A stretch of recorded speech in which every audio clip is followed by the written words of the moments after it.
out here right now, about ready to start on this Mooney. It's a little bit of older plane, gonna be taking care of it, gonna be doing a dry wash on it, and then gonna be doing a polish and a wax. Gonna do a walk around real quick, make sure that everything is okay and copacetic with the plane, and then from there, go from there.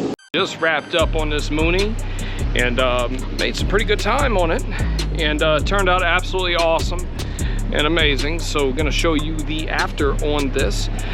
Performed a full detail on it, did a polish, did a wax, bright work, underbelly.